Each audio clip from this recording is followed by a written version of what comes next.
welcome to all of you. On behalf of Kushmanda Education, the HPSC HCS Prelims 2021 will be conducted on 24th July 2022. यानी Sunday को इन to session में exam होने वाला है.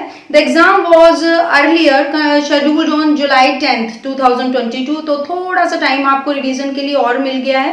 Total vacancies जो हैं वही आपकी सेम 156 रहेंगी और कोई भी चेंजेस इस एग्जाम को लेकर नहीं किए गए हैं. केवल आपकी थोड़ी सी डेट चेंज हो गई है, तो आपको रिवीजन का अच्छा टाइम मिल गया है. तो सोच हमेशा आपने ऐसी रखनी है कि आपको जो आता है उससे तो आप कर ही लेंगे, ये पता है आपको, पर आपको जो नहीं आता है, जो आपका सेक्शन वीक है, उसे आप सीख लें, रिवाइज कर लें और हमारी टेस्ट सीरीज में ज्वाइन कर सकते हैं आप अपने वीक पॉइंट को जानने के लिए. मैं बार बार कह रही हूँ, और अपनी सक्सेस हासिल करें इस एग्जाम में. So today is your opportunity to build the tomorrow you want. You may not be the best, but you sure you are trying your best. So don't stop until you are proud. So revision continue रखिए. Current affairs जो national, international और हरियाणा को आप update करना बिल्कुल ना भूलें. इस बार मुझे लगता है कि हरियाणा में से क्वेश्चन आपके आएंगे एग्जाम में. सो 10 to 15 क्वेश्चन हम मान के चलें तो जरूर अपने हरियाणा के करंट हो गया और सारा अकॉर्डिंग टू सिलेबस आप उसको अपडेट रखें और join our test series for success. तो वो तो आपके साथ हैं ही हम. तो आप है हमारी हेल्पलाइन नंबर पे आप कॉल करके सारी डिटेल्स पता कर सकते हैं. सुबह पढ़ो या आप रात में पढ़ो, आपने सिर्फ एक बात याद रखनी है अपने दिल में कि आपने अपने आप को मोटिवेट करना है, आपने अपने आप को सफल बनाना है और इस एग्जाम में आपने पूरी सफलता हासिल करनी है. कोई भी चीज नामुमकिन नहीं होती है, तो आपने अपना 100% देना है. अपनी तरफ से आपने कोई कमी नहीं छोड़नी है. वो रिवीजन आपने करनी है क्योंकि आपको टाइम मिला है, तो ये एक अच्छा मौका है. शायद गॉड ने आपको टाइम दिया है कि जो कमी रह गई है आप उसे पूरी करें. हमारी टेस्ट सीरीज ज्वाइन कर सकते हैं. और अगर आप बिल्कुल फ्रेशर्स हैं और चाहते हैं कि आपने 2023 में एचसीएस का एग्जाम देना है, तो मुझे उम्मीद है कि शायद इस एग्जाम का शेड्यूल भी कंटिन्यू रहेगा. तो उसके लिए आप हमारा 2023 का फाउंडेशन कोर्स ज्वाइन कर सकते हैं और हमारे हेल्पलाइन नंबर पर कॉल करके सारी डिटेल पता कर सकते हैं. National and international current affair से related most expected question and Haryana से रिलेटेड मोस्ट एक्सपेक्टेड क्वेश्चंस जो जून 2022 के बिल्कुल लेटेस्ट क्वेश्चन में करंट अफेयर से रिलेटेड आपको कराने जा रही हूं. तो चलिए जल्दी से स्टार्ट करते हैं, ज्यादा टाइम वेस्ट ना करते हुए. तो पहला क्वेश्चन हम जो यहाँ पे ले रहे हैं वो है लेटेस्ट करंट इन इंडिया. जो लेटेस्ट इशू आजकल चल रहा है उससे रिलेटेड ही पहला क्वेश्चन है और काफी इंपॉर्टेंट क्वेश्चन है आपके एग्जाम के लिए. What is the Agnipath scheme 2022? इसकी सारी डिटेल्स और लेटेस्ट अपडेट्स जब तक आपका एग्जाम 24 जुलाई तक आपको करके जानी है अपने एग्जाम के लिए. तो Agnipath scheme, the government of India has announced the Agnipath scheme for the recruitment of the youth of India in the Indian armed force and through this scheme the younger population of the country is encouraged to take the military as a career with a high pay scale and the Agnipath scheme allows the candidates to serve. यानी अग्निपथ योजना क्या है? भारत सरकार ने भारतीय सशस्त्र बलों में भारत के युवाओं यानी 18 से 21 साल के भर्ती के लिए अग्निपथ योजना की घोषणा की है. इस योजना के माध्यम से देश की युवा आबादी को उच्च वेतनमान के साथ सेना में 4 साल के लिए जो है भर्ती होने के लिए प्रोत्साहित किया जा रहा है. और काफी इशू हो रहे हैं इंडिया में स्कीम से रिलेटेड एंड जो है हरियाणा में भी इशू उठने शुरू हो गए हैं स्कीम से रिलेटेड. और इसमें जो हरियाणा सीएम मनोहर लाल खट्टर ने अनाउंसमेंट की है वो क्या है? वो है आपकी कि जो भी ये इस स्कीम से रिलेटेड अग्निपथ जो है इंडियन आर्म फोर्स ज्वाइन करेगा उसे एक तो अग्निवीर कहा जाएगा और जब भी वो 4 साल के बाद लौटेगा उसे गारंटी जो है जॉब की दी जा रही है. और यहाँ पे भी काफी इशू हो रहे हैं, तो काफी इंपॉर्टेंट क्वेश्चन है. नाउ नेक्स्ट क्वेश्चन है आपका, how many states and Capitals in India now? Bharat में अब कितने राज्य और राजधानियां हैं? सिंपल सा क्वेश्चन है, तो ये भी करके जाना, आपने कई बार पूछ लेते हैं. Now has 28 states and 8 union territories. अब 28 राज्य और 8 केंद्र शासित प्रदेश हैं. State and capitals according to the Jammu and Kashmir Recognition Act 2019, the appointed day for the 2 union territories Jammu and Kashmir and Ladakh was October 31. So this is for the first time that a state is converted into 2 union territories. The total number of states in the country will now be 28 with effect. तो राज्य और राजधानियां जम्मू और कश्मीर पुनर्गठन अधिनियम 2019 के अनुसार 2 केंद्र शासित प्रदेशों जम्मू कश्मीर और लद्दाख के लिए नियत दिन 31 अक्टूबर था. यह पहली बार है जब किसी राज्य को 2 केंद्र शासित प्रदेशों में परिवर्तित किया गया है। देश में अब राज्यों की कुल संख्या 28 हो जाएगी जो प्रभावी है। नाउ नेक्स्ट क्वेश्चन है, project to boost rain fed agriculture approved by world bank of which state. तो विश्व बैंक द्वारा किस राज्य के वर्षा सिंचित कृषि को बढ़ावा देने की परियोजना को मंजूरी दी गई है, तो वो है आपका उत्तराखंड। नाउ नेक्स्ट क्वेश्चन है, culture minister G Krishna Reddy launch which festival in New Delhi. तो संस्कृति मंत्री जो कौन है, कृष्ण रेड्डी, इन्होंने नई दिल्ली में किस उत्सव का शुभारंभ किया है, ये है आपका ज्योतिर्गमय उत्सव का शुभारंभ नई दिल्ली में किया है। नाउ नेक्स्ट है, what is the name of IOC unveil indoor solar cooktop. तो IOC द्वारा पेश किए गए इंडोर सोलर कुक टॉप का क्या नाम है, ये आपका सूर्य नूतन।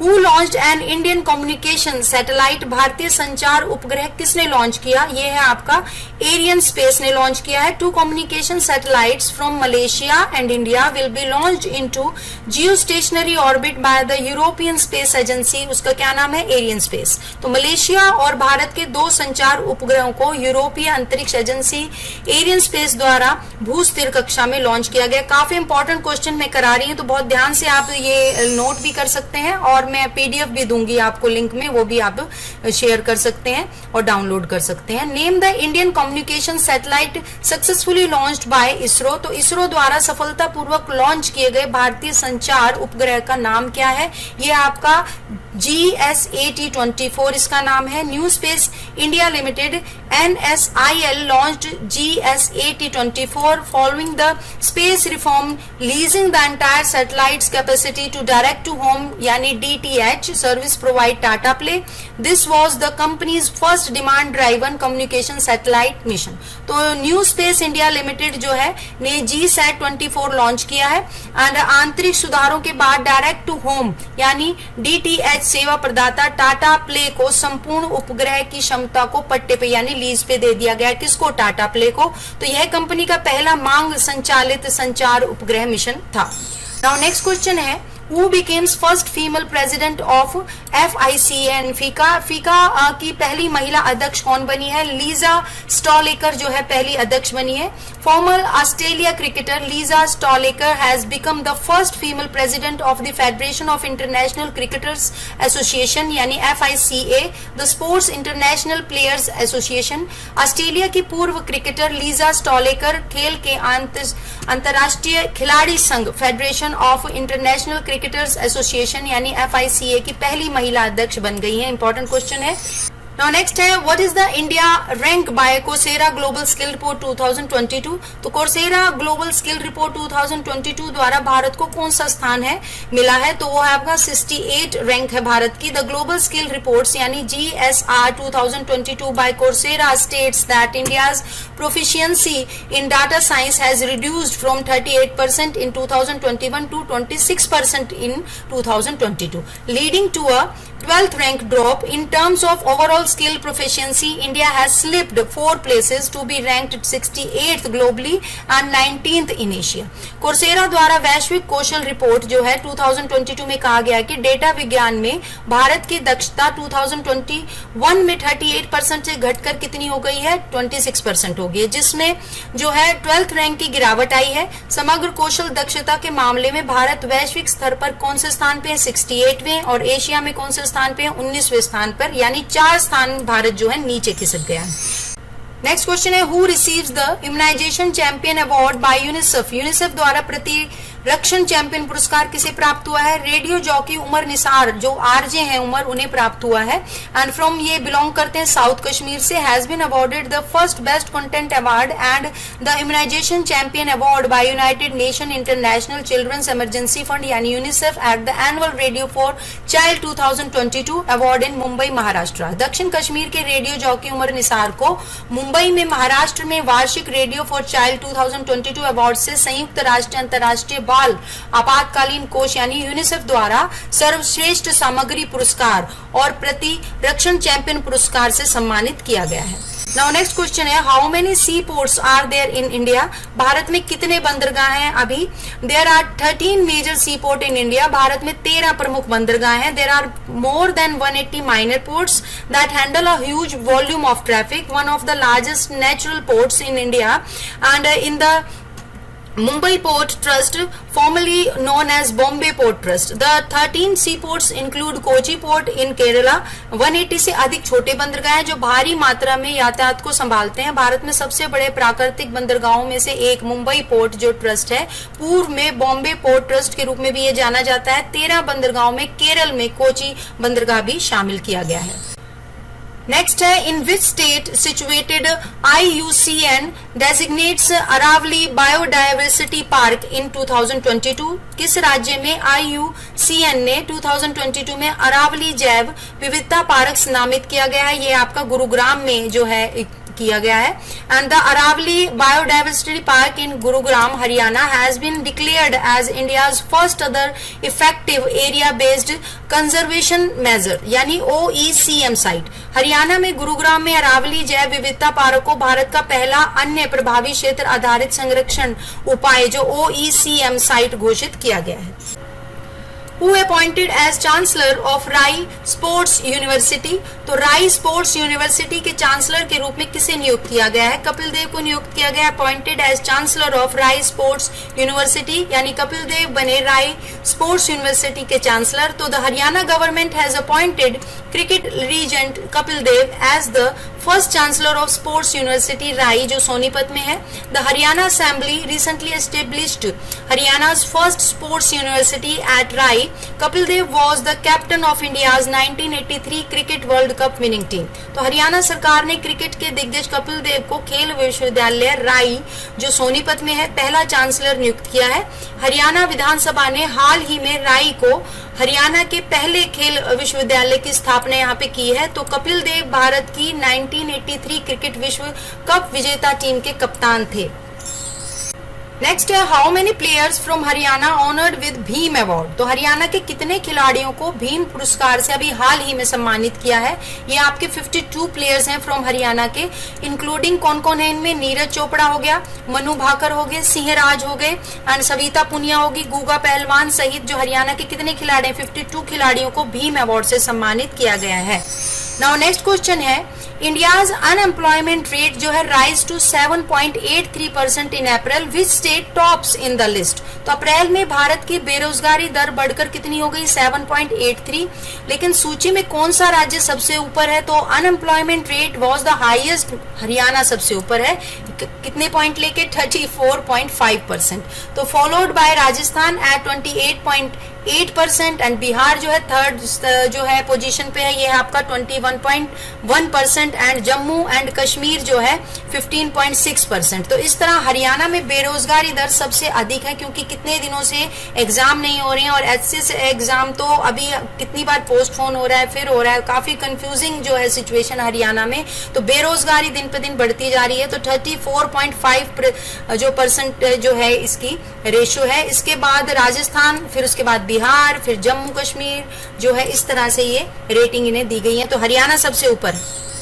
उसके बाद नेक्स्ट है, who is the Beti Bachao Beti Padhao brand ambassador? ये लास्ट क्वेश्चन मैं आपको आज का करा रही हूँ। बेटी बचाओ बेटी पढ़ाओ ब्रांड एम्बेसडर कौन है? अभी हाल ही में international chess player women FIDE master high ranking chess title Tanishk Kotia and her sister Ridhika Kotia have been announced as brand ambassador from Gurugram for the center's Beti Bachao Beti Padhao scheme. तो अंतरराष्ट्रीय शतरंज खिलाड़ी महिला FIDE मास्टर एक उच्च रैंकिंग शतरंज खिताब किसे किसे मिला है? यह है तनिष्का कोटिया और उनकी बहन रिधिका कोटिया को। तो केंद्र की बेटी बचाओ बेटी पढ़ाओ योजना के लिए गुरुग्राम में, कहाँ पे? गुरुग्राम में ब्रांड एम्बेसडर इन दोनों को घोषित किया गया है। तो आज के लिए इतना ही। तो आपने क्या करना है, अब एग्जाम तक आपने एक तो रिवीजन रिवीजन करनी है। एक उस रिवीजन को करने के लिए आप हमारी टेस्ट सीरीज ज्वाइन कर सकते हैं। सीसेट की भी टेस्ट सीरीज हमारी शुरू हुई है और आपकी जर्नल स्टडीज की भी टेस्ट सीरीज शुरू हुई है। इससे क्या होगा, आपको टेस्ट सीरीज ज्वाइन करने से क्या हेल्प मिलेगी कि आपको एक तो प्रिंटेड फॉर्म में मोस्ट एक्सपेक्टेड क्वेश्चन मिल जाएंगे, तो रिवीजन करना आपके लिए काफी आसान हो जाएगा। तो इसलिए मैं बार बार आपको कह रही हूँ कि आप टेस्ट सीरीज ज्वाइन करें, तो आपको मोस्ट इंपॉर्टेंट क्वेश्चंस का अपडेटेड जो क्वेश्चन है इंपॉर्टेंट, उनका स्टडी मटेरियल प्रोवाइड हो जाएगा क्वेश्चन आंसर की फॉर्मेट में, और आपकी रिवीजन भी हो जाएगी। तो आज के लिए मैं इतनी करंट अफेयर करा रही हूँ, और जब भी अभी आपका जब तक एग्जाम होता है तब तक मैं और भी करंट अफेयर जो मुझे इंपॉर्टेंट लगेंगे आपके लिए लेके आऊंगी क्वेश्चन आंसर के फॉर्मेट में। हो सकता है इनमें से कोई क्वेश्चन आ जाए, और एक नंबर भी बहुत जरूरी होता है एग्जाम के लिए। और उसके बाद आप अगर कोई बिल्कुल ही फ्रेश एग्जाम देना चाह रहे हैं 2023 का HCS का, तो आप वो भी हमारा फाउंडेशन कोर्स भी ज्वाइन कर सकते हैं। और हमारी हेल्पलाइन नंबर तो आप सबको पता ही है, 8607570992। तो वहां पे कॉल करके आप किसी भी तरह की HCS से रिलेटेड क्वेरी और एग्जाम से रिलेटेड भी कोई भी कुछ भी पूछना चाहते हैं तो हमारी हेल्पलाइन नंबर पे आप कॉल कर सकते हैं। तो आज के लिए इतना ही। Thank you. We will meet in next video.